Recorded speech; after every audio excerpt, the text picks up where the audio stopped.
Nay, nakapag-enroll na pala si Crisanto sa college. Makakapag-aral na siya? Oo anak. Sinamahan namin kanina para makita niya yung eskwelahang papasukan niya at para makabisan niya na rin ang magiging biyahe. Ako kaya, kailan po kaya ako makakapag-enroll ulit? Gusto ko na rin po kasi mag-aral eh. Ay, pasensya ka na anak. Hindi gaano malakas ang tindahan ngayon kaya hindi pa namin kayo kayang pag-aralin ng sabay. Siguro, ituloy mo na lang yung trabaho mo sa warehouse. Kung hihinto ka kasi sa trabaho, baka lalo tayong magipit. Alam mo namang yung sahod mo lang ang pinagkukunan natin ng mga bayarin sa bahay. Dahil yung kita namin sa negosyo, nakalaan para sa pag-aaral ni Crisanto, pati na rin sa puhunan. Sa tingin niyo po ba mag-aaral ng mabuti si Crisanto? Nung high school nga siya, ang dami niyang violations sa eskwelahang pinasukan namin Lagi nga siyang pinapatawag sa principal's office, di ba? Matagal na yon anak, kaya nga siyang napili namin pag-aralin para matuto pa siya. Dahil gusto namin matutunan niyang tumayo sa sarili niyang mga paa at para matutunan din niya na patakbuhin ang negosyo natin balang araw. Ako po, ano po ang plano niyo sa akin? Siyempre, ikaw ang tutulong sa kapatid mo. Ikaw ang gagabay sa kanya kapag kailangan kanya. Ikaw ang magiging katuwang niya. Kaya bilang panganay, gawin mo kung ano ang nararapat. Ikaw na muna magtatrabaho. Tutal, kaya mo naman na. Ay, ano pa nga ba? Taon 2009, Lingayen, Pangasinan. Hindi maiwasang malungkot ni Danica sa naging usapan nila ng ina habang tinutulungan niya ito sa paghahalo ng mga sangkap. Gumagawa kasi yun ng ube at leche flan para isama sa kanilang mga paninda bukas. Pero dahil sa mga sinabi ng kanyang ina, parang nawalan tuloy siya ng gana. Hindi nagtagal, nagpaalam na siyang may gagawin sa kanyang kwarto at itinigil na niya ang pagtulong sa kusina. Nagkulong na lamang ang dalaga sa silid at doon ibinuhos ang kanyang mga luha.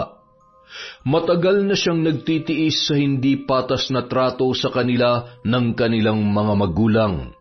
Mas pinapaboran nila ang kapatid niyan si Crisanto sa maraming bagay kesa sa kanya. Nauunawaan niya naman na siya ang panganay, siya ang mas matanda, kaya mas malaki ang responsibilidad niya sa kanilang pamilya. Pero hindi niya maiwasang mainggit sa kapatid dahil halos lahat ng gusto nito ay agad na ibinibigay ng kanilang nanay at tatay. Kapag may hiningi ito, kahit mahal, gagawan nila ng paraan para maibigay kaagad. At kapag nakagawa yon ng kasalanan, mabilis nilang pinapatawad. Pero kapag siya, laging isinasantabi ng mga yon ang kanyang gusto. Lagi siyang sinasabihan na magtrabaho na lang daw ng mabuti para mabili niya ang kanyang gustuhin. Kapag siya ang humiling, ang daming dahilan at pahirapan bago yun ibigay. Sa tuwing siya rin ang nakakagawa ng pagkakamali, mabilis magalit ang mga yon na parabang sobrang laki ng kanyang kasalanan. Mas maiintindihan pa sana niya kung mabait ang lalaki, kaya ito ang mas binibigyan ng atensyon. Pero sa katunayan, masama ang ugali noon. May pagkahambog, palaaway at nagwawala kapag hindi na pagbibigyan. Sobrang layo ng kanilang ugali sa isa't isa. Kung ano ang ikinabuti at ikinasipag niya, ganun naman ang ikinasama at ikinatamad ng lalaki. Kalalaki pa naman nitong tao, pero ganun yun kumilos at magsalita. Walang silbi, nakaasa lang sa magulang, mahilig magyabang kahit hindi naman pinaghirapan ang mga bagay na kanyang pag-aari, at hindi rin maganda ang opinyon dito ng ibang tao. Sa kabila ng lahat, yun pa rin ang mas pinapaboran ng kanilang mga magulang. Kaya naman, hindi niya maiwasang magtanim ng hinanakit sa kanyang dibdib. Pero sa huli, pinipilit na lang niyang intindihin at tanggapin ang sitwasyon. Siya na lang ang laging nagpapaubaya para hindi na lumaki pa ang gulo sa kanilang bahay. Kinabukasan, mag-isang nakaupo si Danica sa parke. Hinihintay niya ang kaibigang si Jomari dahil doon daw sila magkikita. May lalakarin kasi yung papeles at nais noong magpasama sa kanya. Habang naghihintay, may nahagip ang kanyang paningin sa di kalayuan. Umagaw sa kanyang pansin ang isang matandang babaeng nakatayo sa may poste. Hindi niya maiwasang magulat at kilabutan nang masilayan ang anyo noon. Malalim ang mga mata ng matanda at halos nakalubog na, pero halatang nakatitig pa rin sa kanya. May matalim yung ngiti sa mga labi na lubhang nakakakilabot tingnan. Pero ang mas sumindak sa kanya ay ang ahas na gumagapang sa leeg noon. Ilang sandali pa, dumating na rin si Jomari. Napalingon siya rito nang humarang na ito sa kanyang harapan at bumati. Nalito tuloy siya ng bahagya, napabati siya ng matipid at sinubukan muling silipin ang matanda sa kinatatayuan noon. Pero laking gulat niya dahil wala na roon ang naturang babae. Mabilis naglaho, nagtaka pa ang lalaki kung sino ang tinitingnan niya at napakaseryoso raw ng mukha ni Danica. Ngumiti na lamang siya rito at wala nang nagawa kundi ibaling ang kanyang atensyon. Kumusta naman kayo rito? Ayun, wala pa ring bago. Si Crisanto pa rin ang paborito ni nanay at tatay. Ano? Yung gagong pasaway na yun? Hindi pa pala nagbabago yun? Wala naman nagbago sa kanya mula pagkabata eh. Tsaka, huwag ka nang umasa na magbabago pa yon. Alam mo, kung ako lang ang kapatid nun, hindi uubra sa akin yun. Siguradong titinu yun kapag natikman niyang kamao ko araw-araw. Ikaw naman, lagi namang suntukan na nasa isip mo eh. Hindi ka pa ba kontento nung magkasuntukan kayo dati? Bakit ako makukontento? Kung kinakailangan makipagsuntukan ako sa kanya ng paulit-ulit hanggang sa tumino ang utak niya, gagawin ko. Hayaan mo na. Ilang beses ko na rin siyang sinabihan at pinaliwanagan, pero lagi niyang minamasama ang mga sinasabi ko sa kanya. Ngayon, parang nawawalan na rin ako ng ganang gabayan pa siya gaya ng laging binibilin sa akin ni natatay. Hinahayaan ko na lang siya magkamali sa sarili niya mga gawi sa buhay para pagdating ng karma, doon niya malalaman ang lahat-lahat. Ba't mo pa hihintayin ng karma niya kung pwede namang ikaw ang magbigay nun? Ikaw talaga? Puro na lang away ang nasa isip mo. Hindi ako pala away gaya mo, no? Oo, galit ako sa kapatid ko pero hindi ko kaya manakit gaya ng ginagawa mo sa mga pinsan mo. E di, lalo lang ako napasama kina tatay. Alam mo nang siyang paborito nun eh. Tapos sasaktan ko pa siya. Kung sa bagay, tama ka. Nako, halika na nga. Alis na tayo at baka abutan pa tayo ng mahabang pila dun sa lakad ko. Siya nga pala, Jomari. May gusto sana akong sabihin sa'yo. Ano yun? Kanina kasi, may nakita ko dyan sa bandang likod mo. Ha? Ano? Saan? Doon sa may poste, may nakita akong matandang babae. Malalim yung mga mata niya, nakakatakot yung ngiti. Tapos parang meron siyang ahas sa balikat niya. Seryoso? Yun talaga nakita mo? Oo, bakit? Saka, bakit ganyan ang reaksyon mo? Kilala mo ba yung matandang yon? Hindi lang kilala. Kinatatakutan namin siyang lahat. Grabe naman yon. Ano bang meron sa kanya? Multo ba yon? Siguro hindi mo pa alam ang tungkol dito dahil hindi ka naman mahilig sa mga kwentong nakakatakot. Pero kahit nung pambata ako, usap-usapan na yung matandang may malalim na mata na nagpapakita sa mga piling tao. Ang tawag sa kanya rito, Esperanza. Walang nakakaalam kung saan siya nakatira, kung taga rito ba siya o kung dayo. Basta, ang alam ng marami noon, nagpapakita siya sa mga taong may tinatagong hinanakit sa dibdib o may matinding galit na pinagdadaanan. Madalas tinutukso raw niya ang mga biktima para mag-isip sila ng masama sa kanilang kaaway at mapilitang kunin ang kanyang serbisyo na barangin ang mga yun. Ano? Totoo ba yun? Yan ang kwento sa akin ng nanay ko, pero nakapagtataka lang. Sobrang tagal na ng kwentong yun eh. Bata pa ako nung huli kong marinig ang pangalan niya.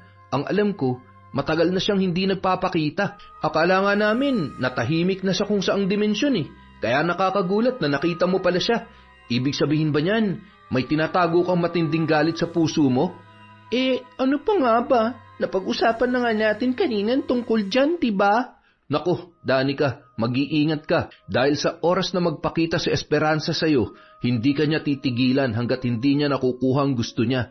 Palalalimin niyang galit sa puso mo hanggang sa ikaw mismong humiling sa kanya na barangin ang kaaway mo para magamit niya ulit ang kanyang kapangyarihan.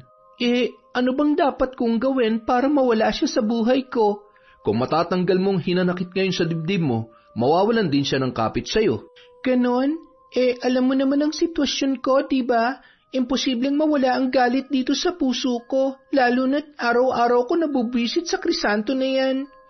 Yan na nga bang sinasabi ko Mukhang masyadong matindi ang galit dyan sa puso mo kaya nabuhay siyang muli. Anong gusto mong gawin ko? Magpatawad na lang? Ikaw nga tukso ng tukso sa akin kanina na suntukin at saktan ko rin siya. Tapos ngayon bigla ka magsasabi ng ganyan. Akala ko kasi talaga wala na siya Akala ko matagal nang napaglipasan ng kwento ni Esperanza. Kung alam ko lang nababalik ulit siya, hindi ko na sana sinabi yun. Alam mo, mabuti pa umalis na tayo. Baka umaaligid siya ngayon dito at nakikinig sa atin. Halika na. Hindi nagtagal. Umalis na sina Danica sa lugar na yon. Iniwan na lang din niya sa upuan ang inuming binili para sa kanya ni Jomar matapos niyang maubos yon. Habang naglalakad sila papalayo, muli siyang napasulyap sa paligid. Sinubukan niyang hanapin ang mahiwagang matanda pero hindi niya na yon nahagilap pa. Araw ng linggo. Walang pasok ang dalaga sa trabaho kaya hindi na muna siya bumangon ng maaga sa kanyang kama. Itinulog na lang muna niya ang lahat para makapagpahinga rin sa dami ng gawain na tinapos sa trabaho.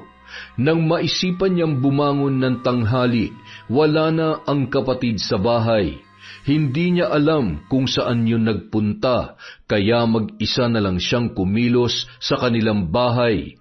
Nagsaing, nagluto ng ulam at naglinis, gaya ng lagi niyang ginagawa tuwing maiiwan siya ng mag-isa. Ngunit pagsapit ng gabi, hindi niya inaasahan ang pangyayari. Kasamang umuwi ng kanilang magulang si Crisanto, akay-akay nila yon. Lasing na naman ang kanyang kapatid at may bakas pa ng suka sa kanyang damit. Pagkatapos nilang maihigayon sa sofa, sa kanya naman isinisi ng kanyang mga magulang ang nangyari. Ano ba naman yan, Danica? Bakit hindi mo binantayan ang kapatid mo? Niyaya tuloy makipag-inuman dun sa kabilang bayan. Ayan, napaaway pa. Kung hindi pa kami ni Gawiroong kanina, hindi namin malalaman na nandoon siya. Oo nga naman, Danica. Bakit hindi mo siya sinamahan? Nay naman, anong gusto niyong gawin ko? Samahan ko siya habang nagiinom siya? Tama ba yun? Tsaka, pahinga ko ngayong araw sa trabaho. Natural pagod na pagod ako kaya hindi ko na siya nabantayan. Pagising ko kanina wala na siya. Maaga siyang umalis dito Hindi ko naman kontrolado ang mga lakad niya. Ikaw ang nakatatandang kapatid. Responsibilidad mong bantayan at bawalan siya. Hindi sana mangyayari to kung hindi mo pinabayaan. Tay, hindi ako nagkulang sa pagbabantay at pagbabawal sa kanya. Lagi ko yung sinasabihan at alam niyo yan. Pero yung mga ginagawa niyang yan, desisyon niya yan. Saka nakikita niyo rin naman kung paano ko sagot-sagutin yan kapag nagkakausap kami. Tapos kinakampihan niyo pa. Mas matanda ka. Ikaw dapat ang nagpapakita ng magandang halimbawa. Paano ka gagayahin ng kapatid mo kung puro init din ang ulong inaatupag mo? Kaya siguro hindi ka sinusunod dahil pinapangunahan mo ng galit. Ikaw dapat ang umintindi sa kanya, hindi yung kapag galit ka na, pababayaan mo na lamang. Kapatid mo pa rin yan na dapat mong bantayan at alagaan. Tay naman, 24 na yan. Hindi na siya bata para bantayan o samahan pa sa lahat ng lakad niya. May sarili na siyang buhay at desisyon. At sa edad din niyang yan, hindi na dapat siya tinuturuan pa. Dapat alam niya ng tama at mali. Pero ano nangyari? Kinukonsinti niyo pa rin at pinag-aaral niyo pa talaga. Tingnan lang natin kung makakatagal yan ng isang semester. Baka nga hindi na umabot ng 1 taon yan sa eskwelang papasukan niya at magbarkada na naman gaya ng dati. Hindi ka namin pinalaki para maging ganyan, ha? Kahit ano pang gawin niya, dapat mo pa rin siyang disiplinahin. Kami ng nanay mo, busy kami. Nakatutok kami dun sa tindahan. kaya hindi namin siya maasikaso araw-araw. Ikaw ang kapatid niya, kayo ang magkasama. Sa'yo dapat nagmumula ang disiplina. Tay, naririnig niyo po bang sinasabi niyo? Ako pa talagang pagdidisiplinahin niyo dyan? Kayo magulang, kayo dapat ang gumagawa niyan. Sorry pero hindi ko na talaga kaya itong ginagawa niyo. Lagi niyo na lang akong pinagtutulungan. Ako na lang lagi lumalabas na masama rito sa bahay. Hoy, Danica! Saan ka pupunta? Hoy! Hindi na natiis ni Danica ang sinasabi ng kanyang mga magulang. Napilitan na siyang lumabas ng bahay at doon inilabas niya na rin ang kanyang luha. Sobrang lakas ng kanyang pag-iyak. Mabuti na lamang at wala ng tao sa paligid kaya wala nang nakakita o nakarinig sa kanya. Nang medyo makalayo na at nakahanap ng upuan, doon siya pumwesto at nagpatuloy sa pagtangis. Ngunit ilang sandali pa, bigla siyang nakaramdam ng malamig na kamay na humawak sa kanyang balikat. Bahagya siyang nagulat. Paglingon niya rito, nasilayan niyang muli ang matanda na may malalim na mga mata at malalim na ngiti. Si Esperanza. Nanigas ang katawan ni Danica sa takot pero agad siyang sinenyasan ng matanda na huwag maramdaman yun. Saka yun naglakad at umupo sa kanyang tabi. Huwag kang matakot, iha. Naiintindihan kong nararamdaman mo. Alam ko ang pinagdadaanan mo, kaya sige lang, umiyak ka lang dyan. Ilabas mo lang ang iyong hinanakit at sama ng loob. Sino po kayo? Ako ang kaibigan ng lahat ng mga taong may matinding pinagdaraanan. Alam kong hindi pa tayo magkakilala, pero huwag kang mahihiyang magsabi sa akin kung ano ang dahilan ng iyong pagtatangis. Tutulungan kita sa abot ng aking makakaya. Hindi niyo ako matutulungan. Masyadong mabigat ang problema ko. Mas matutulungan kita kapag mas mabigat ang iyong problema. Kaya magsabi ka lamang sa akin, iha. Ano ba ang dahilan ng paglabas ng luha sa iyong mga mata? Sino nagpaiyak sa iyo?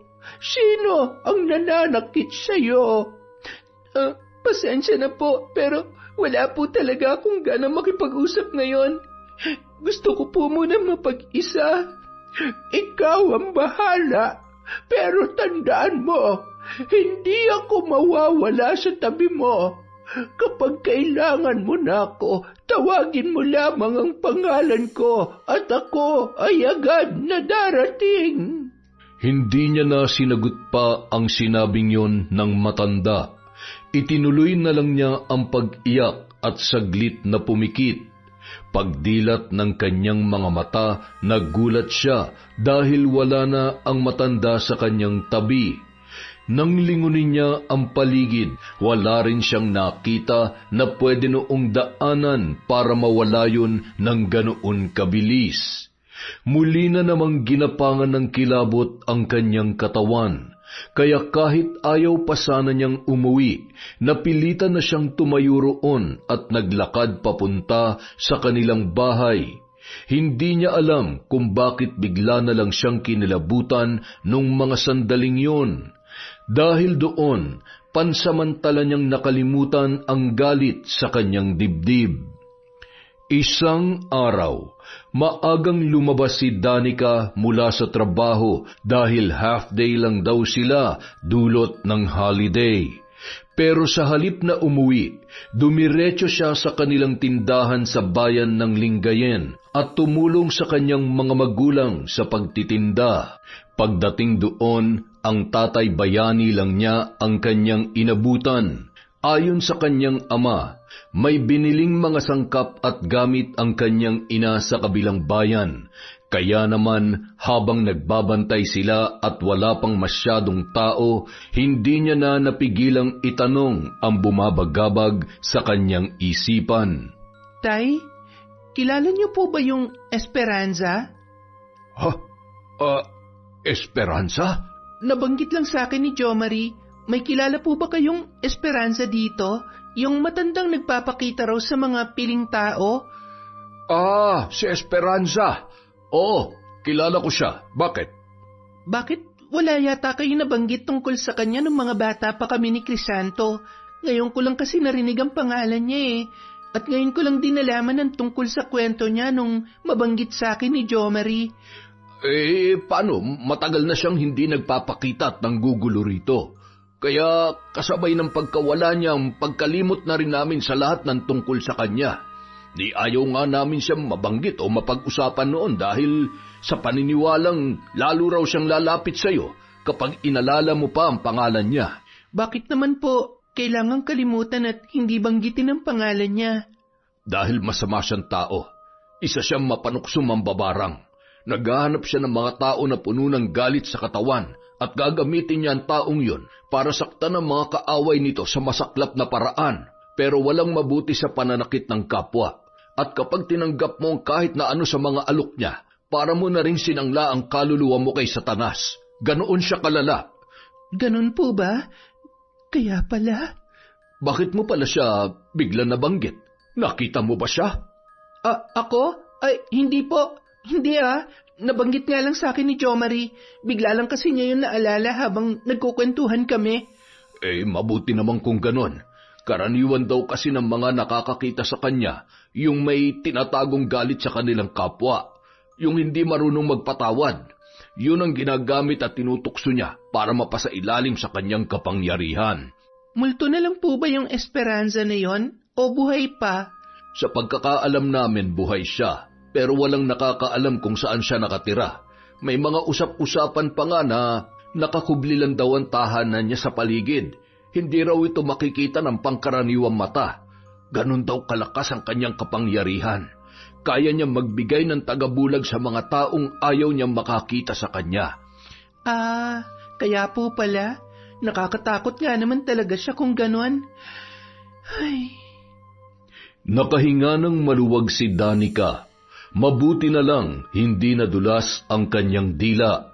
Hindi niya sinabi na totoong may itinatanim nga siyang matinding galit sa kanyang puso dahil sa patuloy na pagkampi ng mga ito sa kanyang kapatid na pasaway at masamaang ugali. Mukhang nagsisimula ng magbaga ang matagal niya ng kinikimkim sa kanyang dibdib, kaya muli nitong nagising ang nilalang na matagal nang nananahimik. At ang mas nakakatakot pa, hindi rin pala ito isang kaluluwa o elemento, gaya ng kumpirmasyon ng kanyang ama. Isa rin itong buhay na tao, kagaya nila, kaya lalo siyang kinilabutan, lalo na nang maalala ang gabi na nakausap niya yun. Isang gabi, naghahanda ng matulog si Danica dahil maaga pa ang pasok niya kinabukasan. Pagkatapos niyang makapagbihis ng pantulog, inayos na niya ang kanyang mga unan at kumot. Ngunit nang mapalingon siya sa bintana, laking gulat niya nang masilayan doon si Esperanza. Nakatayo sa labas ng bahay at matatanaw ang kalahati ng katawan noon na nakasilip sa kanya. Bahagyang nakamulagat ang malalim nitong mga mata at nakaguhit muli sa mga labi ang matatalim na ngiti. Hindi kinaya ni Danica ang takot. Agad niyang tinakpan ng kurtina ang mga bintana saka dali-daling lumabas ng kwarto. Kahit inaantok, napilitan siyang manatili ng ilang oras sa kanilang sala. Sinindihan niya lahat ng ilaw at binuksan din ang TV saka tinodo ang volume para lang mapaglabanan ang kanyang takot. Mag-isa lang siya sa bahay nung mga oras na yun, kaya wala siyang ibang malapitan. Habang nakikiramdam sa paligid, muli na naman siyang ginulat ng katok sa pinto. Nag-aalangan pa siyang buksan yun dahil baka ang matanda na naman ang magpakita sa kanya. Pero nang marinig ang sigaw ng kanyang kapatid, doon lang humupa ang kanyang takot at dali-dali yung binuksan. Nagulat si Danica nang makitang lasing na naman ng lalaki at pasuray-suray na pumasok sa pinto.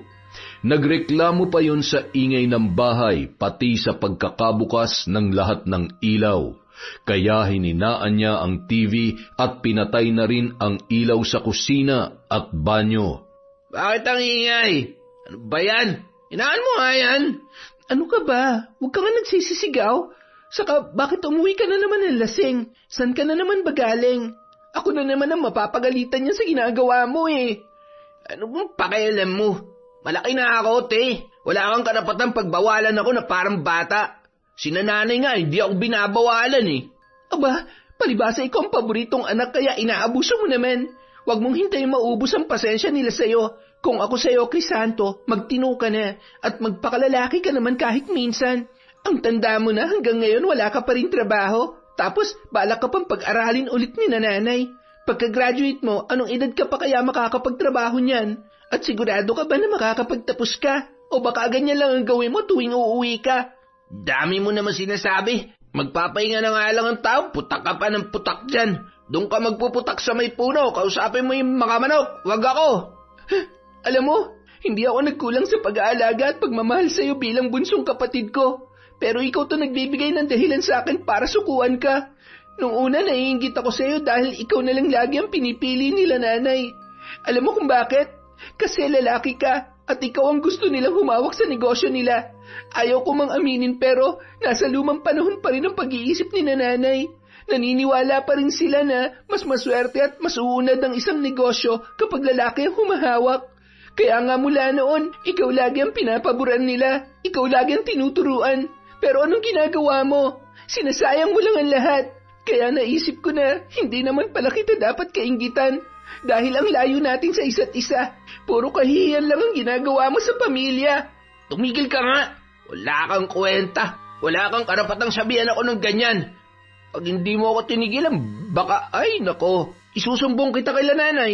Eh di magsumbong ka, diyan ka naman magaling eh.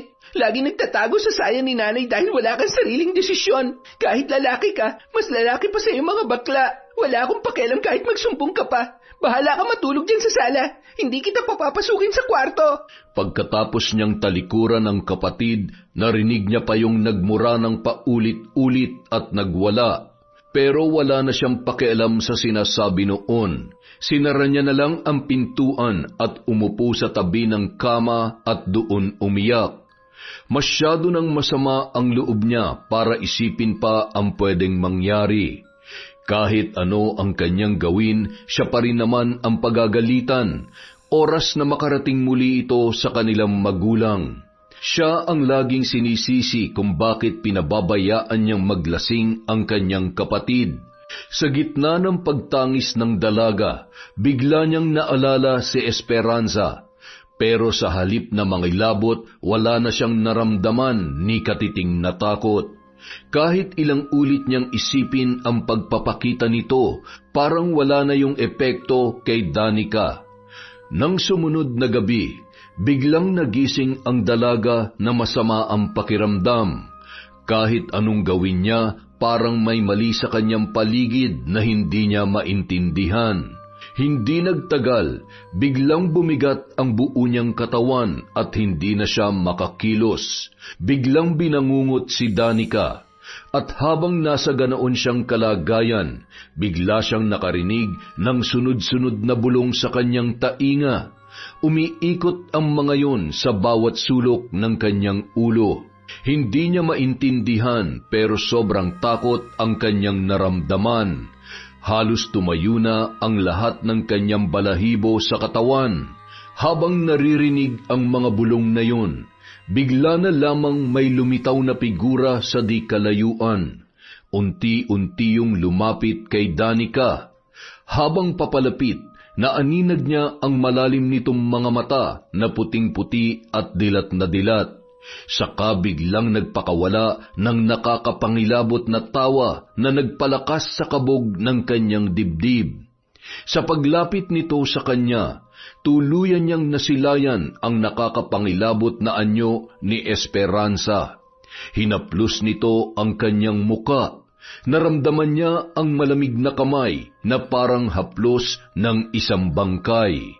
Nais niyang pumikit pero hindi niya magawa. Iginalaw na lamang niya ang mga daliri sa kaumusal ng dasal sa kanyang isipan. Makalipas ang ilang sandali, unti-unti nang gumalaw ang kanyang katawan at nawala na rin ang nilalang na nasa kanyang harapan. Naglaho rin ang mga bulong at nanumbalik na ang pagiging normal ng buong paligid. Doon lamang siya nakahinga ng maluwag at napahaplos sa kanyang dibdib. Panginoon, tulungan niyo po ako. Ilayo niyo po ako sa tukso at kababalaghan. Huwag niyo pong hayaang lamunin ako ng galit at ng kadiliman. Isang araw, muling nagkita sina Danica at Jomari sa bayan. Siya naman ang nagpasama rito dahil gusto niya ng makakausap. May lakad sana ang lalaki pero pinilit nitong samahan pa rin siya para lang marinig ang kanyang mga problema. Danica, walang ibang paraan para maputol ang kapit sa iyo na Esperanza. Hanggat may galit yan sa puso mo, lagi siya magpapakita sa iyo. Hindi mo yan mapipigilan. Alam ko, ang gusto ko sana mangyari ay kung paano ba mawawala ang galit ko sa kanila. Hindi ko na kasi kaya ang pagtrato sa akin ni Crisanto. At sobrang bigat na rin sa akin ang ginagawang pagkonsinti ni nanay at tatay sa kanya. Wala na talaga akong kakampi sa bahay. Araw-araw, umuuwi ako na naiilang, lalo na kapag nakikita ko na kinakausap nila na maayos si Crisanto kahit puro kalokohan lang ang ginagawa. Samantalang ako, lagi na lang sinisinghalan. Ang gusto ko lang naman ay maging patas ang turing nila sa amin. Tingin ko, ang paraan lang para mawala ang galit na yan ay subukan mong bumukod ng tirahan. Kapag wala ka na dyan sa bahay nyo, baka mas lumuwag ng isip mo. At kapag hindi ka na laging nakikita ng mga magulang mo, baka doon nila maisip ang halaga mo sa kanila. Kaya mo bang mawalay sa kanila? Kung kaya lang ng bulsa ko, matagal ko nang ginawa yan. Pero saktong-sakto lang talaga yung sweldo ko sa mga bayarin sa bahay eh. Kapag umalis ako, kailangan ko pa magbayad ng renta ng apartment buwan-buwan. Hindi ko na kayang pagsabayin lahat yon. Kung meron lang sana ako mga kamag-anak na matutuluyan eh. Kaya lang wala. Halos lahat kasi sila, mga ka-close ni nanay. At kapag sinubukan kong lumipat sa kanila, sigurado magtatakam mga yon at magsusumbong pa kay nanay. Ay, kung maluwag lang talaga yung bahay namin, doon na muna kita patitirahin eh. Ang problema, 10 kami nakatira doon. Siksikan kapag natutulog. Ayoko namang maranasan mo yung ganong hirap. Tapos, wala rin akong mga kakilala na pwede mong tuluyan. Pasusungit din kasi yung mga kamag-anak namin eh. Kaya nga sa tingin ko, hindi ko talaga matatakasan yung Esperanza na sinasabi nyo. Hanggat alam niya may galit ako, patuloy niya akong lalapitan. Huwag ka mag-alala, Danica. Magtatanong-tanong ako sa mga kakilala ko sa ibang probinsya. Baka sakaling makahanap tayo ng albularyo o antingero na pwede makatulong sa'yo.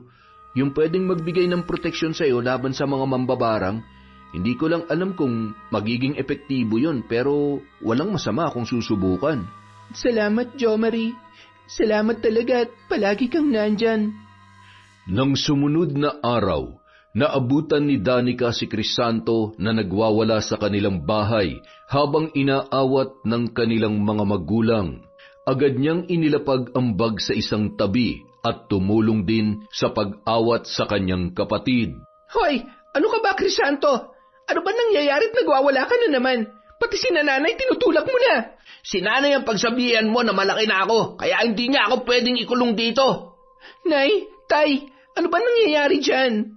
Gusto niya na raw kasing bumukod, anak. Gusto raw niyang magsama na sila ng kasintahan niya sa iisang bubong. Kaso ayaw pa talaga namin siyang umalis dito dahil hindi namin kaya. Mga wala pala kayong kwenta eh. Aanak-anak kayo tapos hindi niyo ako kayang suportahan? Anak, huwag ka namang ganyan. May usapan na tayo, di ba? Mag-aaral ka na ulit sa susunod na buwan, papasok ka na. Kung itatanan mo yung babaeng yon, paano na yung pag-aaral mo? Ayoko na nga, di ba? Si ate na lang ang pag-aralin nyo. Total, atat na atat naman yan makabalik sa eskwela. Ako, ayoko na! Ayoko na! Buwisit na buhay to! Anak, tama na! Pakiusap, tama na! Pwede ba, Crisanto? Huwag ka nga magsisigaw at magbasag ng mga gamit dyan. Yun lang palang iniiyak-iyak mo eh. Aawayan at babastusin mo pa si nanay at tatay para lang dyan. Ang lakas naman ng loob mong bumukod at magtanan. Bakit? Marunong ka na bang kumilos? Marunong ka na ba maglaba, magluto o magsaing? Nakakahiya naman sa babaeng itatanan mo. Ano na lang ang sasabihin niya kapag nakilala niya ng tunay mong pagkatao? Gabi-gabing umuuwi ng lasing, magulang pa ang naglalaban ng brief mo, tapos wala pang alam dahil puro bulak-bulang ginagawa mo nun sa eskwela. Hindi ka ba naaawa sa magiging buhay ng girlfriend mo kapag nagsama na kayo sa iisang bubong? Mahiya ka naman. Ayusin mo muna ang sarili mo bago ka mandamay ng ibang tao. Pwede ba tumigil kang buwisit ka? Tama na yan, Crisanto. Huwag mo susuntukin ang ate mo. Matuto kang rumispeto ng babae. Isa pa yung problema sa iyo eh. Kung ako nga na sarili mong kapatid, kaya mong suntukin. At kung sinanay rin na nagagawa mong itulak ng ganyan, paano pa kaya ang girlfriend mo? Anong pagmamaltrato kaya ang dadanasin niya sa'yo kapag ikaw na nakasama niya? Kawawang nilalang. Hoy, huwag ka maggaling-galingan dito ah. Kung wala ka matinong sasabihin, umalis ka sa harapan ko. Mga walang kwenta kayong lahat. Crisanto! Crisanto! Saan ka pupunta? Pabayaan niyo na siya, Tay. Hayaan niyo siyang gawin ang gusto niya. Para kapag nagkamali siya, malaman niyang hinahanap niya. Ikaw naman kasi Bakit kasi pinagsalitaan mo ng gano'n ang kapatid mo? Sana kinausap mo na lang na maayos. Naglayas tuloy. Talaga, Nay? Ako na naman na may kasalanan. Kayo na nga itong binabastos sa tinutulak-tulak niya. Kung hindi pa ako dumating, baka basag na lahat ng gamit natin dito. Gawain ba naman tinong tao yan? Kita niyo naman itong ginawa niya sa bahay. Daig pang dinaanan ng bagyo sa dami ng natumbang gamit. Baka nga hindi lang alak ang bisyo na ni. Baka gumagamit na yun ng pinagbabawal na gamot. Tapos ipagtatanggol niyo pa rin sa halip na pagalitan para matuto. May punto naman ang nanay mo. Bakit kasi kailangan mo pa magsalita ng ganoon? Alam mo na nga mainit ang ulo ni Bunso ay sasabayan mo pa. Paano kanya igagalang kung palagi mo siyang gaganyanin? Tay, hanggang ngayon ba magbubulag-bulagan pa rin kayo? Harap-harapan niyo na kanyong sinisigawan at binabastos. Baka naman pwedeng pakinggan niyo ako kahit ngayon lang. Kung hindi ko siya sasabihan ng ganon, paano niya malalaman na mali ang ginagawa niya? Huwag naman sanang ganyan, Tay. Sa inyong mga magulang dapat nagsisimula ang disiplina. Totoo naman ang sinabi ko Talaga namang hindi pa kayang tumayo ni Crisanto sa sarili niyang mga paa tapos magtatanan siya ng babae. Hindi naman sa ayaw ko. Inaalala ko lang din yung babae pag nagkataon. Ayokong kamuhian niya rin ang kapatid ko kapag nalaman niya ang tunay na ugali ni Crisanto. Kahit na, sa susunod, kahit anong dabog o sigaw ng kapatid mo, manahimik ka na lang. Kunin mo loob niya para makinig siya sa'yo. Huwag mo sabayan ang init ng ulo niya para hindi kayo nag-aaway. Kung hindi niyo babaguhin yan, huwag na kayong umasa na matututo pa siya. Sana lang hindi niyo pagsisihan ang ginagawa niyong pag-spoil sa kanya. Ayoko na lang po magsalita. Bahala kayo. Gawin niyo kung anong gusto niyo. Sa labis na sama ng loob, nagkulong na lang sa kwarto si Danica at muling umiyak ng tahimik. Hindi niya na kinakaya ang mga nangyayari sa kanilang bahay. Hindi niya na alam kung saan siya lulugar. At habang tumatangis, bigla niyang naramdaman ang malakas na ihip ng hangin mula sa bintana. Parang may ibinubulong yon sa kanyang tainga. Paglingon niya sa bintana, napamulat siya sa gulat na masilayan muli si Esperanza sa loob ng kanilang bakuran. Nakangisi yun, malaki ang pagkakabuka ng mga mata at matalim ang pagkakatitig sa kanya. Muling napapikit ang dalaga at tinapik ng mga palad ang kanyang muka. Isang gabi, naabutan ni Danica si Crisanto. Nagluluto yon ng pritong itlog. Sumaglit siya sa kanyang kwarto para magbihis ng pambahay. Sa kanyang paglabas, nilapitan niya ang kanyang kapatid.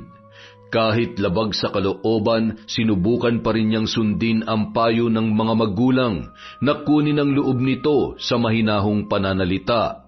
Sa pagbabaka sakali na lumambot pa ang puso nito sa kanya.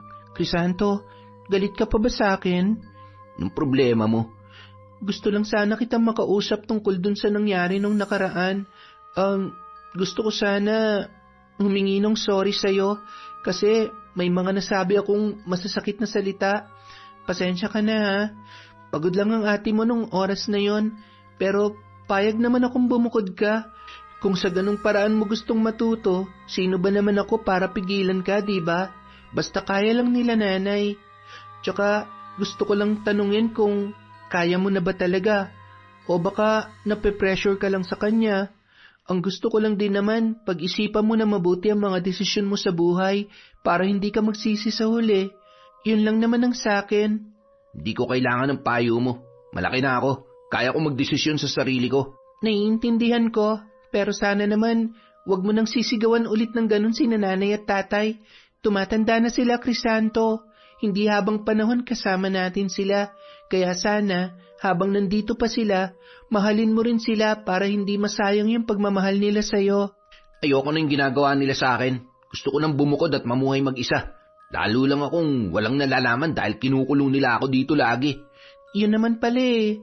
Kung yan ang gusto mo, kausapin mo sila ng maayos. Sabihin mo sa kanila na gusto mo nang bumukod para masubukan ang kakayahan at kapalaran mo. Papayag naman ang mga yon. Basta sincere ka at hindi mo sila pagdadabugan. Tutulungan ka pa rin naman nila. Pati na rin ako, kahit nasa malayo ka. Kaya sana, mapatawad mo na ako. Patawarin mo na si ate please. Magbati na tayo at tutulungan kitang kausapin si nanay tungkol dyan. Nang sa ganon, makabukod ka na rin sa lalong madaling panahon.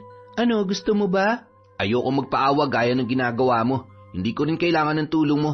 Wala sa inyo makakaintindi kung anong gusto kong gawin sa buhay ko. Kikilos ako mag-isa. Ayoko nang binabawalan at sinasabihan ko anong dapat kong gawin. Pero, Crisanto... Iwan mo na nga ako. Lalo lang ako nababadrip pag nakikita kita eh. Alis na! Napayuko na lamang si Danica para itago ang pagpatak ng kanyang mga luha. Hindi na siya nakapagsalita. Tumalikod na lamang ang babae at nagbalik sa kanyang kwarto. Pagpasok doon, biglang sumidhi na naman ang galit sa kanyang dibdib. Parang gusto niyang balikan ang kanyang kapatid at sigawan para makaganti man lang sa ugaling ipinakita nito. Pero pilit niyang pinigilan ang kanyang sarili. Ayaw na niyang madatnan pa sila ng mga magulang na nag-aaway. Lalo lang siyang masasaktan kapag nakitang kinampihan na naman ng mga ito ang lalaki kesa sa kanya. Isang araw, pasado 4:00 ng hapon, break time ni Danica sa trabaho. Naisipan niya mag-CR bago lumabas para magmerienda. Pagpasok pa lang niya sa loob ng cubicle, biglang umuga ang pintuan. Napalingon siya sa paligid. Nagulat na masilayan si Esperanza na nakasilip sa taas habang kinakalabog ang pinto. Matalim na naman ang pagkakatitig sa kanya ng matandang babae. Hindi na kinaya ni Danica ang naramdamang takot. Napaupo siya sa inidoro kahit hindi pa nakakapagbaba ng pantalon. Saka umiyak ng tahimik habang tinatakpan ng mga palad ang kanyang muka. Muli siyang umusal ng dasal sa kanyang isip habang naririnig sa kanyang tainga ang nakakapangilabot na bulong ng matanda. Kung wala pang taong dumating roon para mag-CR din, hindi na niya alam kung gaano siya katagal mananatiling magmumukmuk doon. Habang tumatagal, ramdam niyang palakas ng palakas ang kapit ni Esperansang mambabarang sa kanya. Dahil sa mga nangyayari sa kanilang buhay, lalo ring tumitindi ang galit at hinanakit sa kanyang dibdib. Mas dumalas na rin ang pagpapakita ng matandang babae kay Danica. Kung dati sumusulpot lang yun sa labas ng bahay at sa kanyang panaginip, ngayon nagpapakita na rin yun maging sa pampublikong lugar pati na rin sa kanyang trabaho. Nawawala na siya sa focus at hindi na rin makatrabaho ng maayos. Isang gabi, sa kanyang pag-uwi, naabutan niyang nagkakagulo sa harap ng kanilang bahay. May mga lalaking pilit pinagtutulungan si Crisanto habang ang nanay Sonia niya at tatay Bayani naman ay panayang awat. Agad siyang tumakbo para pigilan ang mga yon, pero bago pa siya tuluyang makalapit, isang eksena ang muntik nang nagpahinto sa pagtibok ng kanyang puso. Naglabas ng patalim ang isa sa mga kaaway ng kanyang kapatid. Sasaksakin na dapat ito, pero biglang humarang ang kanyang ina, kaya doon tumama ang patalim. Nagulat ang lahat. Pati siya ay nanlambot ang mga tuhod nang makita kung paano bumagsak ang nanay Sonia niya matapos yung masaksak. Ang tatay Bayani naman niya ay humagulgol na lamang ng iyak habang yakap-yakap ang kanyang asawa. Nang tuluyan na siyang makalapit, doon pa lamang naawat ng mga barangay tanod ang grupo. Si Sonia agad ang kanyang nilapitan at hindi rin napigilan ang mapaluha. Hindi nagtagal, biglang bumagsak ang kanyang tatay habang hawak-hawak ang kanyang dibdib. Hindi nito kinaya ang mga pangyayari kaya inatake yun sa puso. Umalingaw-ngaw ang sigaw ni Danica sa buong paligid habang patuloy silang pinagkakaguluhan ng kanilang mga kapitbahay. Si Crisanto naman nasa isang tabi lamang, nakatingin pero hindi makalapit sa kanyang mga magulang. Parang nakukonsensya yon pero ayaw ring magpakita ng malasakit o pagmamahal sa kanyang pamilya. Makalipas ang ilang oras, pinuntahan ni Jomari si Danica sa ospital kung saan isinugod ang tatay nito. Wala pa ring malay si Bayani at kasalukuyang nakakonfine habang nasa tabi sila at nagbabantay. Danica, ano nangyari? Inatake si tatay, tapos si nanay. Wala na siya. Nasa morgue na si nanay. Ano? Bakit? Ano ba nangyari? May inutangan palang grupo si Crisanto na pinambili niya raw ng cellphone at tablet nung nakaraang taon. Akala ko naman, nabili lang niya yon kasi sabi niya inipon daw niya yung mga binibigay sa kanya ni na tatay. Galing pala sa utang lahat yon. Kanina pinuntahan siya ng grupo, sinisingil na siya. Ng laban kaya naglabas ng patalim yung isa, kaso si nanay yung nasaksak. Ano?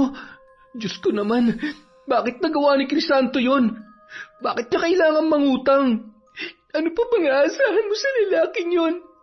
Ang hindi ko na matanggap, hanggang sa huling hininga ni nanay, si Crisanto pa rin ang iniisip niya. Umabot sa puntong iniharang niya ang sarili niya para saluhin yung saksak. Hindi ko matanggap kung bakit kailangan pang gawin ni nanay yon. Teka, nasa na ngayon yung kapatid mo? Hindi ko alam, at wala akong pakialam. Niayaw ko siya makita. Baka kung ano lang ang magawa ko sa kanya, dahil sa kanya, wala na si nanay. Tapos critical pa ang lagay ni tatay. Kasalanan niyang lahat ng to. Hayaan mo, hindi naman magtatagal yun. Siguradong magpapakita rin yun sa atin. Pero hanggang sa maiburol si Sonia sa kanilang bahay, walang Crisantong nagpakita sa kanila. 5 araw lang dapat ibuburol ang kanilang ina, pero humiling si Bayani na nung sandaling yon ay magaling na maghintay pa ng 2 araw para sa pagdating ng kanyang anak. Baka raw kasi nagpapalamig lang yon ng ulo dahil sa mga nangyari. Pero hanggang sa maihatid sa huling hantungan si Sonia, hindi pa rin nagpakita ang kanilang anak. Hindi man lang nun dinalaw ang kanilang ina na nagligtas sa kanya. Kaya naman, naging sukdulan ang galit ni Danica. Hindi niya na napigilan ang pagbugso ng kanyang damdamin sa kanyang kapatid. Napakasama mo, Crisanto. Isinusumpa kita. Dahil sa'yo wala na si nanay, tapos hindi ka man lang nagpapakita. Hayop ka. Wala kang konsensya. Wala kang kwenta. Hindi napigilang umiyak ng dalaga sa harap ng puntod ng kanyang ina. Ilang araw na rin ang lumipas mula nang mailibing yun. Tuwing lalabas siya sa trabaho, doon siya unang dumidiretso. Wala siyang ibang ginawa kundi umiyak at magalit. Hindi niya maintindihan kung bakit kailangan niyong saluhin ng kanilang ina. Napahamak yon dahil sa pagliligtas sa paborito niyang anak na wala nang idinulot sa kanilang buhay kundi perwisyo. Pagka-uwi sa bahay, lahat ng gamit ng kapatid ay itinapon ni Danica sa basurahan. Wala siyang itinira, pati mga damit noon. Sa sobrang galit, binuhusan niya pa ng langis ang mga yon saka sinilaban ng apoy para masunog at wala nang matira pang bakas. Habang namumugto ang mga mata ni Danica sa kakaiyak, bigla na naman siyang nakarinig ng bulong mula sa labas. Kahit bulong lang yon, para sa kanya sobrang lakas. Narinig ng kanyang tainga. Napilitan siyang lumabas ng bahay. Mula sa di kalayuan, nasilayan niyang muli si Esperanza. Ngunit imbis na matakot, natagpuan niya ang sarili na lumalakad papalapit doon. Habang naglalakad, diretso niya lamang tinititigan ang matanda. Labag man sa kanyang kalooban na sumama nung una, pero masyado nang malalim ang kanyang galit sa kanyang kapatid. Kaya kung anuman ang alukin ng matanda, parang hindi na niya nakikita ang sarili na matatanggihan pa yon. Nakapag-isip-isip ka na ba? Gusto mo na bang parusahan ang kapatid mo? Sabihin niyo nga sa akin, paano niyo ako matutulungan? Tungkulin kong magbigay ng parusang barang sa lahat ng mga taong kagaya ng iyong kapatid. Sa kanila ko ginagamit ang aking kapangyarihan. Masama man sa paningin ng iba, pero ang hindi nila naiisip ay mas masama pa rin ang mga gumagawa ng krimen sa paligid. Hindi nila alam kung gaano nakarami ang aking natulungan at nabigyan ng hustisya dahil sa parusang ipinataw ko sa mga tunay na gumagawa ng kasamaan sa mundong ito. Paano niyo paparusahan ng kapatid ko? Hindi na nga siya nagpakita sa amin mula nung masaksak si nanay. Hindi ko na alam kung saan siya nagpunta.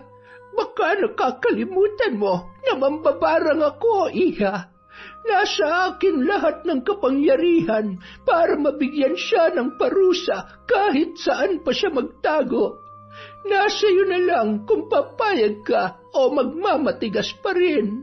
Hayaan mo na lang bang patuloy na magtago ang iyong kapatid nang hindi man lang hinaharap ang lahat ng kanyang kasalanan?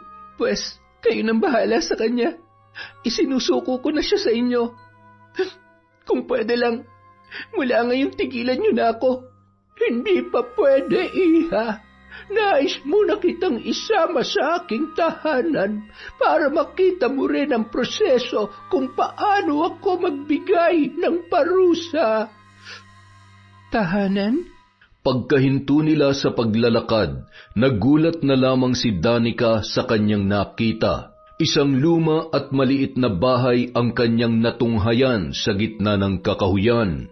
Gawa yun sa kahoy, may maliit na bakuran sa gilid at may malaking puno sa bandang kaliwa na may kakaibang disenyo. Ngayon lang siya nakakita ng ganoong uri ng puno. Hindi maipaliwanag ni Danica ang itsura noon, basta kakaiba at napakalaki. Ha? May bahay pala rito? Akala ko bakanting lote lang to na matagal nang hindi natatayuan ng kahit anong gusali. Puro mga damo lang to noon na. Gaya nga ng mga narinig mong kwento tungkol sa akin. Walang nakakaalam kung saan ako nakatira dahil ikinukubli ko ito sa paningin ng lahat. Ang hinahayaan ko lang makapasok at makakita rito ay ang mga taong aking tinutulungan, kagaya mo. Bukod sa mambabarang, ano pa po ba talaga kayo? Buhay ka pa ba? Multo ka na lang ba na nakikita ko? Hindi ako multo, iha. Buhay na buhay ako. Kita mo itong manikang ito. Ito ang ginagamit ko para magpakita sa iyo. Ipinapakita nito sa iyong isip ang aking diwa upang maghatid ng mensahe at tulungan kang mapabilis ang iyong desisyon. Mga sinaunang mambabarang lang ang may ganitong kakayahan. Ano tong mga nasa loob ng bahay mo? Yan ang aking mga kagamitan sa pambabarang. Narito ang bote na lalagyan ng mga hayop at insektong ginagamit kong kasangkapan. At narito naman ang mga lumang libro, kandila, manika, karayom at ang mga kahoy na aking ginagamit sa ritual at proseso. Sa sumunod na mga tagpo, biglang nagulat si Danica sa nilalang na kanyang nakita sa likuran. Isa yung lalaking kuba na kulubot ang muka at may malaking peklat. Kung hindi pa yun nagsalita at bumati sa kanila, mapagkakamalan niyang halimaw yun na alaga ng matanda. Sino siya? Siya ang aking pamangkin mula sa Capiz. Isinama ko siya rito para may kasama ako. Siya ang lumalabas para kumuha ng lahat ng aking mga kakailanganin. Pero sa tuwing tatapak siya sa bahay na ito, nawawala na rin siya sa paningin ng mga tao. Nakakatakot naman tong bahay niyo. Sobrang dami ng kababalaghang nangyayari. Pero wala kang dapat ikatakot. Bagkus ay ikaw pa nga ang makikinabang sa lahat ng ating gagawin. Dahil sa gagawin natin, mapaparusahan na ang kapatid mo at mabibigyan na rin ng hustisya ang nanay mo. Mabuti na lamang at nagawa pang makaligtas ng iyong ama. Kung siya'y napahamak, baka hindi na kita nahintay at ako na nagparusa sa walang hiya mong kapatid. Ang ayaw ko pa naman sa lahat, yung mga batang nanlalaban sa kanilang mga magulang. Sa pamilya ko, kahit ano pang galit ng aming magulang, hindi namin sila sinisigawan o nilalabanan. Ginagalang namin sila at minamahal. Kahit nagmula kami sa angkan ng mga sinaunang mambabarang, mataas ang respeto namin sa mga taong nagluwal sa amin sa mundo. Pero kasalanan din naman yun ng mga magulang ko. Kung hindi lang sana nila in-spoil o binaby si Crisanto, hindi sana yung lalaking hambog. Ayan, yan ang gusto ko. Pairalin mo lang ang iyong galit. May karapatan kang magalit sa mga taong katulad niya. Hindi dapat hinahayaang mabuhay ng masaya ang mga ganong tao habang ikaw ay nagdurusa. Kaya kung nasan man ngayon ang kapatid mo, ipinapangako ko sa iyo, siya mismo ang babalik para humingi ng tawad. Dahil hindi niya kakayanin ang sakit at sumpa na ipapataw ko sa kanya. Yun ay kung mapapatawad ko pa siya. Sa haba ng panahon kong nagtiis at nagpaubaya, wala na siyang puwang sa puso ko.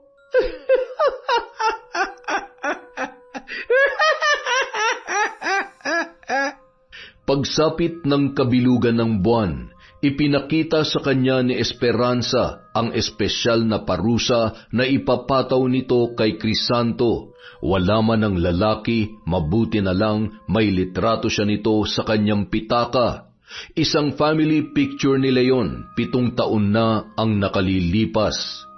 Pinunit ng matanda ang litrato at ang piraso lang ni Crisanto ang kanyang kinuha. Gamit ang pulang tinta at balahibo ng manok, sinulat niya sa likod ng litrato ang buong pangalan ng lalaki, pati na rin ang araw ng kapanganakan noon. Sa kanya yon pinatakan ng kandila sa harap at hinulog sa isang bote na naglalaman ng buhay na butiki. Pagkatapos yung dasalan ni Esperanza ng Latin, tinusok niya ng karayom ang sariling daliri at pinatakan ang loob ng bote. Pagkatapos ay binuhusan niyo ng tubig mula sa palayok. Maya-maya pa, naglabas yun ng itim na pulbura mula sa kanyang bulsa. Nang ibudbud yun ng matanda sa loob ng bote, nakita ni Danica kung paano nalusaw ng ganoon kabilis ang katawan ng butiki habang lumulutang naman sa gitna ang litrato ng kanyang kapatid. Isinara ng matanda ang bote, pagkatapos ay lumabas sila at ibinaon yun malapit sa kakaibang puno sa gilid ng bahay. Makalipas ang ilang saglit, bumunot ang matanda ng isang piraso ng mahabang dahon mula sa puno at ibinigay sa kanya. Ano pong gagawin ko rito? Itago mo. Itatago ko? Kapag gusto mong pagalingin ang kapatid mo, sunugin mo lang ang dahong yan at gagaling na siya. Bakit ko naman siya gustong gumaling? Kaya nga ako nandito para ipasumpa siya, di ba? Wala na akong balak bawiin ang sumpa ko. Hindi lang yan ang silbi ng mahiwagang kapiraso ng dahong yan. Malalaman mo rin yon balang araw. Kaya mabuti pang itago mo na lamang muna. Ay nako, sige na nga. Umirap si Danica at tinupi ang dahon saka inilagay sa kanyang bulsa. Ano nang susunod na gagawin? Tapos na ang ating ritual. Hindi magtatagal, kakapit na sa katawan niya ang espesyal na sangkap na binuo ko para sa kanya. Pwede na ba akong umalis?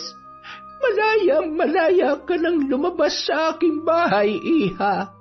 Maraming salamat sa iyong tiwala. Naway makamit mo na ang hustisya at kapayapaang hinahanap mo. Hindi na sumagot pa si Danica. Tumango na lamang siya at lumabas ng bahay. Ngunit hanggang sa huling sulyap, nakita niyang nakatingin pa rin ang matanda at dilat na ang mga mata. Samantala, umuwi namang lasing sina Crisanto at ang kasintahan nito. Doon na siya tumutuloy sa isang bahay ng kanyang girlfriend sa Tarlac. Wala na sila sa Pangasinan. Batid niyang nailibing na ang kanyang ina, pero wala pa rin siyang muka na maiharap dahil sa nangyari. Lalong-lalo na sa kanyang kapatid. Hindi rin niya maisip kung gaano na katindi ang galit noon sa kanya. Kaya naman minabuti niyang tumakas na lamang at magtago habang nagpapalamig ng kanyang pangalan. Nauna na sa kwarto ang babae para magpahinga. Siya naman ay naghubad muna at nagpunta sa banyo para sumuka. Hindi na nawawala sa kanya ang pagsuka tuwing malalasing. Ngunit sa pagkakataong yun, nagulat siya sa kanyang nakita. May nahulog na butiki sa inidoro na tila sumabay sa kanyang pagsuka. Napaisip lamang siya nung una. Inakala niya na nasa inidoro talaga yon at baka hindi lang niya napansin. Kaya hinayaan na lamang niya at binuhusan ng tubig ang naturang inidoro. Ngunit ng mga sumunod na araw, nagtuloy-tuloy pa rin ang kanyang pagsuka kahit hindi na siya nakainom. At sa bawat araw na ginagawa niya yon, meron pa ring patay na butiki na sumasama. Doon na siya nagsimulang mabahala. Agad niyang sinabi sa kanyang girlfriend ang nangyayari sa kanya. Ngunit maging ito ay hindi rin alam ang gagawin. Palibhasa pareho silang walang alam sa buhay na umaasa lamang sa kanilang mga magulang. Naglakas loob na magtanan kahit hindi pa handa dahil hindi nila nakayanan ang tawag ng laman. Mula nang lumipat sila doon, walang gabing hindi nila pinaliligaya ang isa't isa. Lahat na yata ng kalayaan ay nasa kanila na. Pero ngayon, may kakaibang nangyayari sa kanya na hindi niya maipaliwanag. Habang tumatagal, palalayon ng palala. Bukod sa pagsusuka, nagkakaroon na rin ng patay na butiki ang kanyang dumi. Kapag umiihi, sobrang init sa pakiramdam na para siyang pinapatakan ng sabaw ng kandila. Ngunit pilit pa ring binabaliwala ni Crisanto ang lahat. Kahit ang dami na niyang nararamdamang kakaiba ay hindi pa rin niya naisipang magpagamot o magtanong-tanong man lamang. Natatakot kasi siya sa pwedeng malaman. Ayaw niyang marinig na may kinalaman dito ang mga nagawa niyang kasalanan. Hanggang isang araw, nagulat na lamang ang babae nang masilayan siya sa kama. Bigla na lang kasing pumayat ang kanyang katawan. Lawlaw na ang kanyang balat, litaw na ang mga buto, at lumalim din ang kanyang mga mata. Hindi na makatayo, dala ng sobrang panghihina dahil inaapoy na siya ng lagnat. Ang tanging nagagawa na lamang ni Crisanto ay umungol at umiyak. Isang gabi, napasigaw na lamang ang kanyang kasintahan, dala ng sobrang sindak. Makalipas ang 5 buwan, masaya na sa kanyang buhay si Danica. Bukod sa napromote siya sa kanyang trabaho, siya na rin ang paboritong anak ng kanyang ama. Mula nang makarecover ito sa sakit, humingi yun ng tawad sa kanya, pati na rin sa hindi patas na turing nila ng asawa sa kanilang dalawa ni Crisanto. Nangako ang kanyang ama na babawi ito at ibibigay sa kanya ang pag-aaruga at pagmamahal na hindi nito naibigay noon dahil masyado silang nakatuon sa bunso niyang kapatid. Sa mga panahon ding yun, sila na ng kaibigan niyang si Jomari. Kung kailan maayos na sana ang lahat, saka naman may dumating na balita na hindi niya akalain na darating pa sa kanya. Dumalaw sa kanila ang isang babae na nagpakilala na girlfriend ni Crisanto. Ibinalita nito na may malubharaw na sakit ang lalaki at hinahanap si Danica. Hindi siya makapaniwala sa narinig. Agad siyang napalingon sa loob ng kanilang bahay. Mabuti na lamang abala ang kanyang ama sa kusina, kaya tila hindi nito narinig ang sinabi ng babae. Sinara niya ang pinto sa kayon nilapitan. Kinausap niya ang babae sa labas ng gate. Pagkatapos ng kanilang pag-uusap, tinawagan niya agad ang kanyang nobyo. Kinabukasan, lihim nilang pinuntahan ang kinaroroonan ng kanyang kapatid sa Tarlac. Hindi na niya ito sinabi sa kanyang ama. Natatakot siya na baka biglang magbalik ang buong atensyon nito kay Crisanto oras na malaman noon kung nasaan ang kanyang kapatid. Sigurado ka ba, babe? Handa ka na bang harapin ang kapatid mo kahit ikaw ang nagpabarang sa kanya? Wala na akong balak tanggapin siya sa buhay ko, pero gusto ko lang makita kung ano nang itsura niya ngayon. Gusto kong makita ang epekto ng barang sa kanya ni Esperanza. Sinasabi ko sa'yo, delikado tong ginagawa mo. Hindi mo na dapat tinanggap ang alok ng matandang yun. Kung hindi ko tinanggap, hindi ko mararanasan ang lahat ng to. Ngayon na nga lang ako naging mahal ng buo ni tatay dahil wala na sa eksena ng lalaking yun eh. Gusto ko lang malaman kung anong kalagayan niya. Pagkatapos aalis na din tayo. Ngunit nang makita ni Danica ang kanyang kapatid sa bagong tahanan na tinitirhan noon, labis siyang nagulat at napapikit. Kahit inaasahan niyang matindi ang epekto ng barang na nakakapit dito, hindi pa rin niya naiwasang magulat at masindak. Butot balat na lamang si Crisanto. Hindi na nakakagalaw, maging ang kanyang ulo ay hindi na mabaling sa kaliwa o sa kanan. Tanging mga mata na lamang niya ang naililingon kay Danica.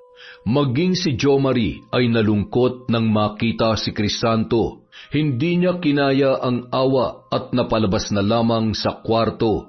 Si Danica na lamang ang naiwan para kausapin ang kanyang kapatid. Ngunit sa kabila ng lahat, hindi niya akalaing makakapagsalita pa ang lalaki. Nagulat siya nang bigla yung bumati sa gasgas at hirap na pagsasalita. Ate, buti at dumating ka.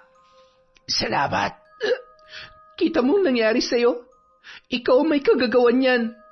Ate, alam ko, ikaw ang may gawa nito. Alam ko na, pinarurusahan mo ako. Ano bang sinasabi mo? Alam kong, parusa ito na ipinataw mo sa akin. Kung sakaling sa akin nga galing yan, ano naman ang gagawin mo? Ate, gusto kong humingi ng tawad. Patawad, ate. Sorry.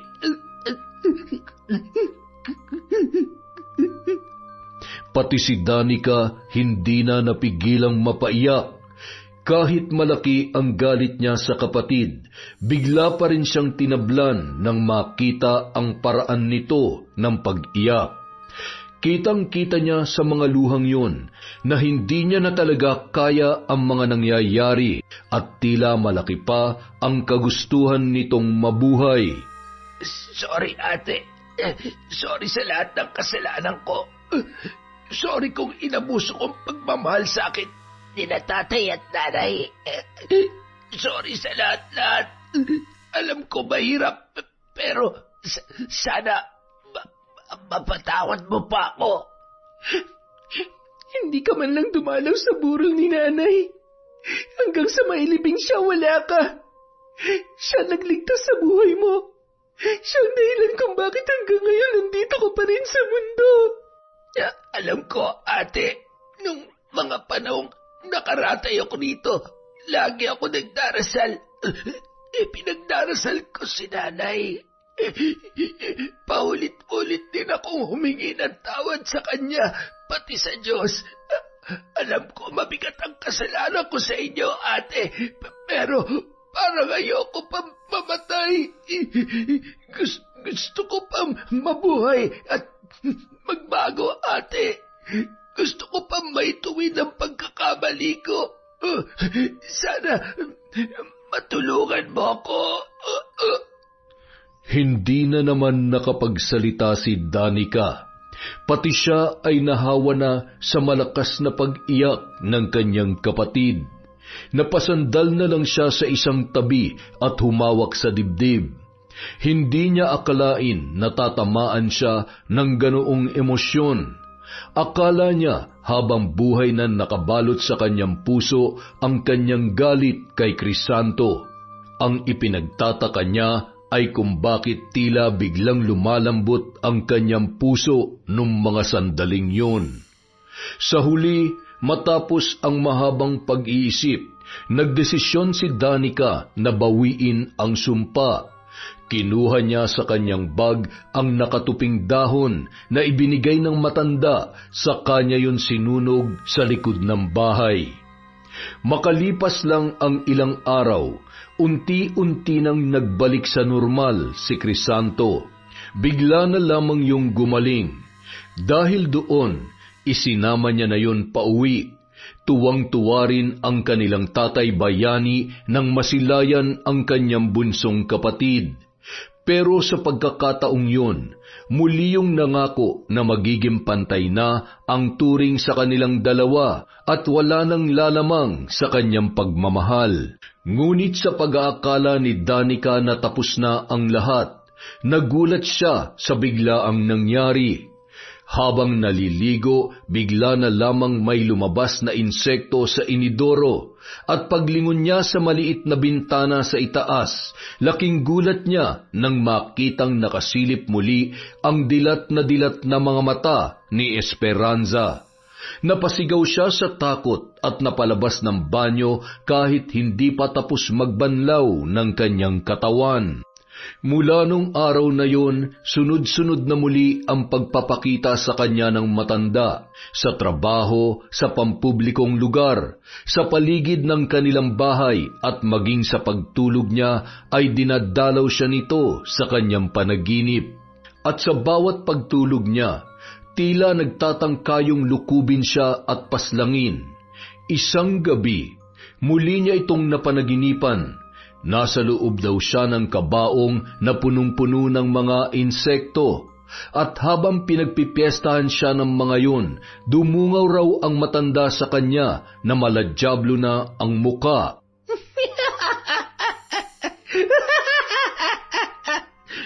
Bakit ka nandito? Anong ginagawa mo? Bakit mo ako binabalikan? Nakuha mo ng gusto mo. Binigay ko na sa iyo ang kaparusahan ng kapatid ko. Siyang tunay. Pero sa kabila ng lahat, napili mong sunugin ang dahon at pagalingin siya. Oras na gawin mo yon. Pumapayag ka na sumailalim sa akin ang iyong kaluluwa hanggang sa huling buga ng iyong hininga. Kaluluwa mo ang kapalit, oras na gamitin mo ang dahon para pagalingin ang tao na pinarusahan mo. Madaya ka! Hindi mo sinabi sa akin ang tungkol dyan. Sino ka ba para sabihan ko? Wala naman talaga akong pakialam sa inyong lahat. Hindi talaga hustisya ng mga taong kaaway niyo ang hinahanap ko. Dahil ang nais ko lamang ay palakasin palalo ang aking kapangyarihan at magagawa ko yon gamit ang bawat kaluluwang makukuha ko mula sa inyong mga naging kliyente ko. Kaya humanda ka, Danica. Araw-araw, oras-oras, at gabi-gabi mo akong makikita hanggang sa mabaliw ka at kitlin ng sarili mong buhay. Sa ganoong paraan ka lang tuluyang makakabayad sa akin sa ginawa ko para sa iyo. Hindi! Hindi! Mula nang magising si Danica sa panaginip na yon, hindi na natahimik ang kanyang buhay. Araw-araw, gabi-gabi siyang dinadalaw ni Esperanza. Bukod sa panaginip kung saan-saan niya na rin ito nakikita. Gumagapang sa ilalim ng kama, lamesa, lumalabas sa aparador at sumusunod sa kanya kahit saan siya magpunta. Sa pagkakataong yun, siya naman ang nagkasakit, pero hindi siya dinapuan ng malubhang karamdaman gaya ng sa kanyang kapatid. Bagkus ay unti-unti siyang nasiraan ng bait dahil sa paulit-ulit na pagpapakita ng matanda. Umabot sa punto na hindi na siya nakapasok sa trabaho at itinali na rin siya sa kama para lang hindi makawala. Nananakit na rin siya sa tuwing makakakita ng mga tao na hindi niya kilala. Ano ba nangyayari kay ate? Bakit siya nagkakaganito? Sinasabi ko na nga ba, mukhang ito na yung kapalit ng pagpapagaling na ginawa niya sa'yo. Ganito ang kapalit na hinihingi ng mambabarang na si Esperanza. Mahabaging Diyos, tulungan niyo po ang anak ko. Anong gagawin natin? Kilala ko yung mambabarang na nakausap niya. Dalawa lang ang paraan na pwedeng makapagpawala ng sumpang ito. Una, kapag napapayag natin siya na bawiin ang sumpa. Pangalawa, kapag namatay siya, mawawala rin lahat ng sumpa at sakit na nilikha niya. Pero saan natin siya hahanapin? Di ba wala nakakaalam kung saan matatagpuan ang bahay ng Esperansang yon? May alam na akong paraan, Tito. Kailangan nating umalis ngayon din. Pupunta tayo sa probinsya namin sa Batangas. May susunduin tayo ron. Nung araw ding yun, sinundo nila ang kakilalang antingero ng kanyang mga ninuno.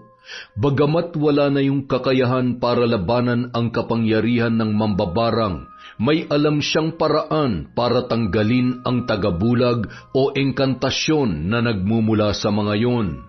Gumagana lang yun sa mga bagay at sa mga lugar, hindi yun pwedeng gamitin sa tao. Sumama sa kanila ang antingero, dala-dala ang lahat ng kanyang mga kagamitan, kabilang na ang makapangyarihang mutya ng mata ng buwaya. Yon ang ginamit nila para makita kung saan nakakubli ang tirahan ng matanda. Inabot sila ng ilang araw bago natagpuan yon. Doon lang pala nila makikita sa gitna ng abandonadong lote na pinamahayan na ng matataas na damo. At sa gabing yun, naging madugo at mapangahas ang takbo ng mga pangyayari. Sunod-sunod ang sigawang naganap, pati na ang nanggigigil na boses ni Crisanto. Kinabukasan, nagbalik na sa dating katinuan si Danica. Hindi siya makapaniwala. Nang lapitan siya ng kapatid, lalo siyang nagulat sa ipinahayag noon. Napatay ko yung mambabarang na gumawa sa'yo nito, ate. Ano? Napatay mo? Paano? Mahabang kwento pero nakagawa kami ng paraan para matuntun siya.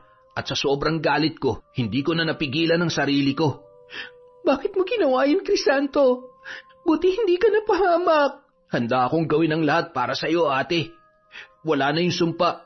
Patay na siya. At yung kasamahan naman niyang pangit, nakakulong na sa barangay. Ligtas ka na, ate. Ligtas na tayong lahat. Ginawa mo yun para sa akin?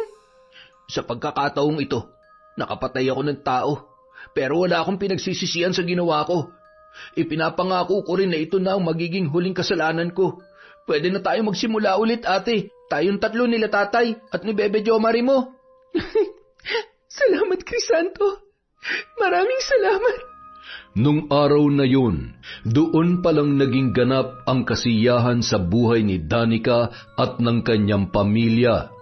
Marami silang natutunan dahil sa nangyaring yun.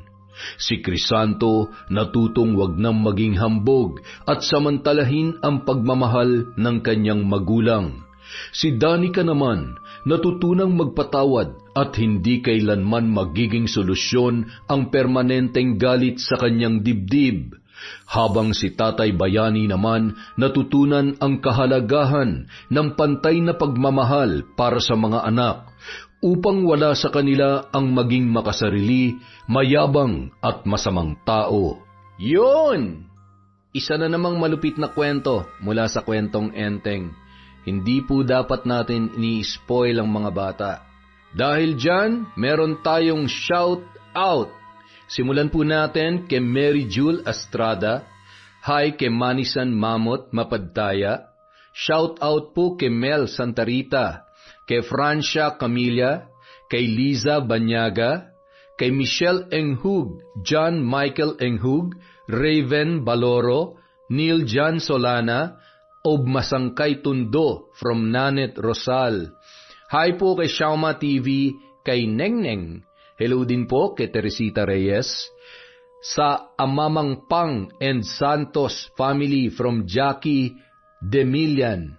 Hi po kay Yolanda Malinis, kay Danilo Astor, kay Jay Camacho, kay Irene Aquino Agno na nasa Brunei from Sariaya, Quezon. Hey, hi din po kay D. Delicious. Hi po kay Gemstone Claro, kay Johnny Rojas, kay Luz Aclaro, kay Josie Aniban, kay Kim Bara. Shout out kay Sally Roldan, kay Yasmin Bautista, kay Sydney Crosswind. Hi kay Jocelyn Nazareno, kay Nida Pangilinan from Pampanga, kay Betty Velasco, Jobel Baldonasa, kay Noemi Garcia Pabunan, kay Joy Aniban. Hi po kay Jenny May Madriaga, kay Zairand Lapuhapo, kay Alma Mihay, kay Chris Ann Seneta. Hello din po kay Mirna Alfaro, kay Miss Hot Vampire. Hi din po kay Hannah Maylin Segundo, kay Evelyn Santos, kay Ness. Shout out po kay Tom Galindez, kay Len TV2, kay Virginia Pontillas, Mayumi Cañete, Angelina Ignacio, kay Miss Dairen, kay May Oliero, kay Eileen. Hello din po kay Beth Mercado, kay Baby Dang Cordero, kay Shara Marie Hipulan, kay Ruby 41 SG, kay Jerlyn Arbado, kay Riza Alberca, kay Jingjing De Castro, Jackie Nabarosa. Hi po kay Dylen Serinas from Azucena, Serinas. Shout out po kay Miss Maura, kay Ernie Jolingo, kay Emma Gaper, kay Sam Escobar, kay Billy Ray, Jenny May at Ray Buendia from Lucy Buendia. Shout out po kay Cherry Mukbanger ASMR, kay Charlene Gumansing, kay Marian Garcia, kay May Peña, kay Sofia Moralio, kay Ami Viray, kay Yana Marie Respicio, kay Regan Machico, Jang Nancy. Hi po kay Jade Creo, kay Liza Agodo, kay Elsa Havina, kay Maria Jeline Canto, Pamela Allen. Shout out po kay Norsen TV, kay Richard Rivera, Hayashi Megan, Estelita Bagares, Angeline Asnilo at kay Heli Borja. Merry Christmas po sa inyong lahat. Last upload po siguro natin to before mag-Christmas. Kaya ngayon pa lang, Merry Christmas na sa lahat. Maraming salamat sa walang sawang pagsuporta sa kwentong Enteng.